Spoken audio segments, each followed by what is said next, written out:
Será que nós somos realmente livres? Qual é o seu conceito de liberdade?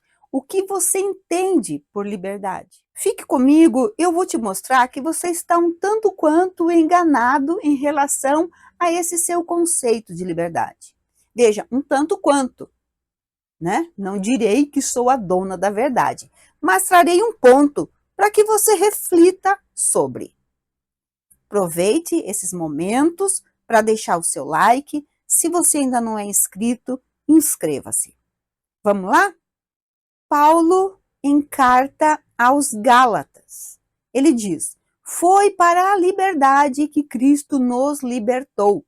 Portanto, permaneçam firmes e não se deixe submeter novamente a um jugo de escravidão. Vamos pensar um pouco aqui. Vamos começar com Jesus. Ele não tem preconceito para com absolutamente nada. Ele diz que nós devemos nos aceitar como nós somos e aceitar os demais como eles são. Porque todos nós temos a nossa liberdade de agir e pensar. Ele disse: quem é minha mãe? Quem é meu pai? Quem são meus irmãos? Abrindo assim a necessidade de vermos o outro como irmão. Com raras exceções, tem aqueles que não gostam do seu irmão, né? Irmão de verdade, ali de sangue. Podemos até não gostar, mas nós respeitamos o fato dele ser como é. E ai, se alguém falar mal do nosso irmão, só nós podemos, porque nós falamos com amor. E esse é o convite de defender esse irmão, de aceitá-lo como ele é. E aqui nós devemos ver a quem nós seguimos. Se nós seguimos a Deus ou a Mamon, porque um deles nos liberta e o outro nos mantém em cárcere, em opressão. Conforme nós olhamos o outro, julgamos ou não. O outro fala a quem seguimos.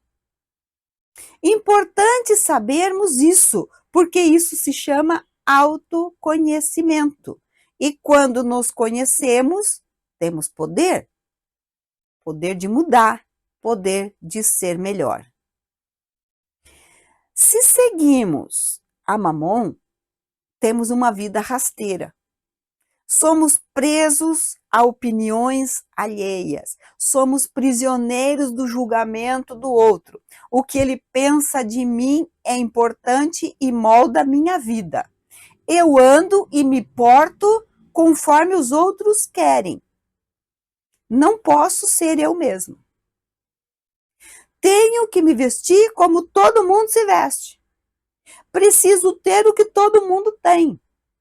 Preciso ter 1000 seguidores e 10.000 likes. Por falar nisso, já aproveite e deixe seu like aí. Mas falando sério, quando nós seguimos Mamon, nossa vida é pequena, é pobre, mesmo tendo milhões no banco, não é meu caso, mas quando eu falo em Mamon, eu não estou falando necessariamente de dinheiro.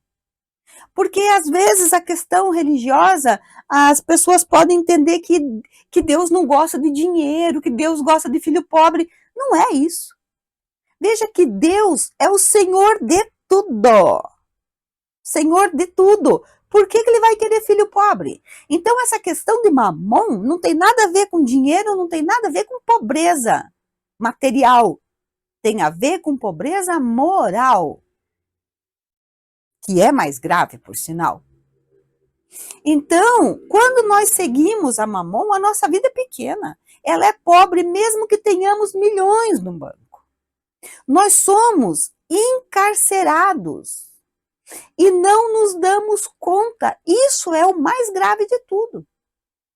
Espírito Emmanuel, através de Chico Xavier, ele diz: toda criatura obedece a alguém ou alguma coisa. Ninguém permanece sem objetivo. A própria rebeldia está submetida às forças corretoras da vida. O homem obedece a toda hora. Entretanto, se ainda não pode definir a própria submissão por virtude construtiva, é que, não raro, atende antes de tudo aos impulsos baixos da natureza, resistindo ao serviço de autoelevação.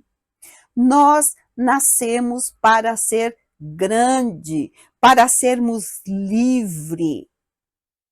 Mas, seja por ignorância ou por rebeldia, não aceitamos. Preferimos ser pequenos. E Emmanuel continua, ele diz quase sempre, transforma a obediência que o salva em escravidão que o condena.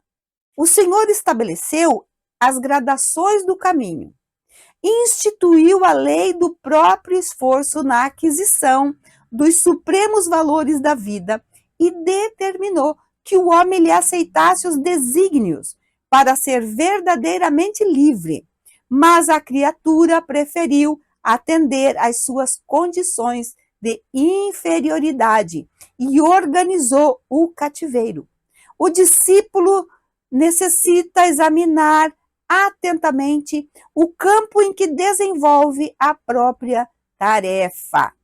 Aqui eu torno a falar sobre autoconhecimento. Nós somos ilustres desconhecidos de nós mesmos. Se nós não sabemos qual caminho devemos trilhar, qualquer caminho serve. Nos tornamos, assim, alvo fácil de criaturas desocupadas. Se nos conhecemos, sabemos onde estão as nossas fragilidades. Caminhamos com ela, mas com cuidado. Vamos caminhando na medida do possível, podando aqui, desenvolvendo uma virtude ali. Essa virtude trabalharemos no sentido de nos ajudar a lidar com aquela dificuldade moral que nós temos. E assim nós vamos saindo do cativeiro da ignorância. Mas o mais grave é quando nós sabemos da fragilidade que temos e, ao invés de lidar com ela, nós alimentamos o vício propositalmente. O pastor, ele não teme o lobo que vem buscar as ovelhas. Ele se entristece com as ovelhas que vão em busca do lobo por vontade própria. O que você pensa sobre isso? Deixe o seu comentário. Você tem alguma história que ilustre isso que eu acabei de falar? Comenta aí. E o Emmanuel, ele continua dizendo: a quem obedeces? Acaso atende, em primeiro lugar, às vaidades humanas ou às opiniões alheias antes de observares o conselho do Mestre Divino? É justo refletir sempre quanto a isso, porque somente quando atendemos em tudo aos ensinamentos vivos de Jesus é que podemos quebrar a escravidão do mundo em favor da libertação eterna. Mas podemos seguir a Jesus, o que não é fácil. A porta é estreita e essa porta estreita ele está nos convidando a cruzar, mas para segui-lo nós precisamos aprender a deixar de lado a maior parte das coisas que nós gostamos de fazer. Porque no fundo, essas coisas que nós gostamos de fazer nos fazem mal. Você já ouviu falar em normose? Se já ouviu, anota ali no comentário. O que foi que você entendeu de normose? Apesar de que eu vou te explicar, mas eu quero saber o que você pensa. Pesquisador do comportamento humano, Pierre Well, ele diz que normose é um conjunto de normas, valores, hábitos de pensar ou de agir, aprovado pela maior parte de uma determinada população e que em algum momento aquele comportamento nos levará a sofrimento. E aqui entra a típica frase: todo mundo faz. Se todo mundo faz, está certo. Se todo mundo faz, é normal. Paulo de Tarso, o apóstolo, ele diz: tudo posso, mas nem tudo me convém. Normose são as ilusões a que nós nos permitimos viver. As coisas não são de fato normais, mas acabam se tornando por repetição, e nós nos permitimos viver aquilo como se fosse normal. Cuidado com o todo mundo faz. Nós não somos todo mundo. Nós somos responsáveis pelas escolhas e pelos caminhos que nós tomamos. Um exemplo de normose é um ditado antigo que dizia que em terra de cego quem tem um olho é rei. E aqui abre aspas, está se falando de cegueira moral, que fique bem claro isso. Então, quando se diz isso, está se dizendo que a cegueira moral é normal. E que aquele que já tem um olho é anormal. É aquele que está vendo que tem coisa errada. Ele é o anormal no meio daquela normose de cegueira moral. Só que ele, apesar de ser esse anormal no meio daquela confusão, ele já é excelente, ele já está em outro nível, tanto que ele pode ser rei. Tem uma música que diz: você é a cura ou ainda faz parte da doença? São escolhas. Você quer ser a cura ou você ainda faz parte da doença? Anota aí, escreve aí, comenta para mim isso. A normose, ela pode ser comum, mas nunca será normal. E Jesus veio para nos trazer a liberdade e não a libertinagem. E Paulo, em Gálatas, que é uma cartas, na verdade, que ele escreveu a esse povo, ele diz: porque vós, irmãos, fostes chamado à liberdade, não useis então a liberdade para dar ocasião à carne, mas servir-vos uns aos outros pelo amor. A liberdade trazida por Jesus é a de servir e não de ser servido. Nós vemos isso lá em Mateus 20, 28. Bem como o Filho do Homem não veio para ser servido, mas para servir e para dar sua vida em resgate de muitos. Para nós isso não faz sentido. Não queremos servir, nós queremos ser servido. Porque servir parece que humilha a gente. O apóstolo Pedro, ele teve o mesmo pensamento que nós, na passagem lá do lava-pés, quando Jesus estava lavando os pés dos discípulos, e ele chegou para Pedro, e Pedro não concordou, ele falou: não, imagine, o senhor lavar meus pés. Mas esse servir, ou esse lava-pés, é simbólico. Jesus disse a Pedro: se eu não te lavar os pés, não terá parte comigo. E Pedro respondeu na hora: pode lavar também as mãos e a cabeça. E engraçado porque Jesus diz assim: não, isso já está limpo. Veja, mãos e pés significa ação e pensamento.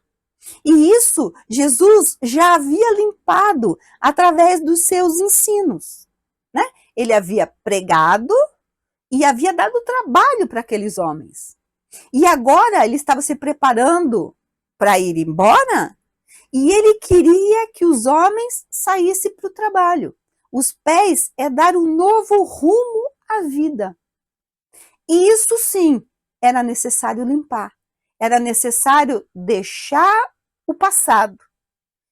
Limpar as marcas do passado para começar de novo. Se nós temos uma religião, nós devemos observar o quanto essa religião já nos limpou as mãos, quer dizer, já nos pôs no trabalho do bem. O quanto ela nos mudou o pensamento. Para que assim nós possamos direcionar com segurança os nossos passos rumo à evolução. Se você tem uma religião, comenta para mim. Não precisa dizer a sua religião, mas diz para mim se ela é importante para você, se você está meio perdido, se não é exatamente o que você quer. Deixa ali no comentário. E lembrando a fala de Paulo aos Gálatas, quando ele diz: não useis então da liberdade para dar ocasião à carne. Veja que a liberdade real é quando nós não nos rendemos às ilusões da matéria que nos mantém presos. Por exemplo, a escravidão da beleza física. A moda dita um padrão de beleza que muitas vezes não tem como a gente acompanhar. Seja pelo biotipo, por questões financeiras, as pessoas fazem absurdo para se enquadrar, sendo que muitas vezes, se não na maioria das vezes, se ela simplesmente se aceitasse como é, se ela se amasse como é, ela conseguiria ver o quanto é linda. Você é linda, você é lindo do jeito que você é. E sabe por que eu digo isso com toda a segurança do mundo? Deus não cria nada feio. Ele criou você.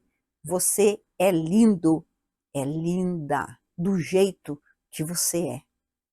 Um outro exemplo é o Instagram. Não sei se você já reparou, não sei se você tem Instagram, mas todo mundo é feliz no Instagram. Todo mundo tem dinheiro porque só postam foto em viagem, só tem foto de gente bonita, comendo em lugar legal. E aqueles de nós que não tem dinheiro para fazer isso, como é que faz? Eu, na pobreza aqui, quando eu saio tomar um café, eu tiro foto da xícara de café. Às vezes dá para ter um bolinho do lado, às vezes é só o café. Mas veja, todo mundo está postando, eu também quero postar. Que isso? Será que todas aquelas pessoas que estão tão bem, tão maravilhosas lá no Instagram, é de verdade aquilo? Eu garanto para você que não é. Porque eu conheço algumas pessoas que estão tão lindas no Instagram que se você virar elas de cabeça para baixo, não cair uma moedinha do bolso. Outras que estão em fotos sorrindo, maravilhosas, altamente depressivas. Por quê? O convite de hoje é: reflita o que é liberdade para você. Deixe seu comentário, aproveite para se inscrever e nos encontraremos no próximo vídeo. Até lá! Aproveite para maratonar no canal. Até!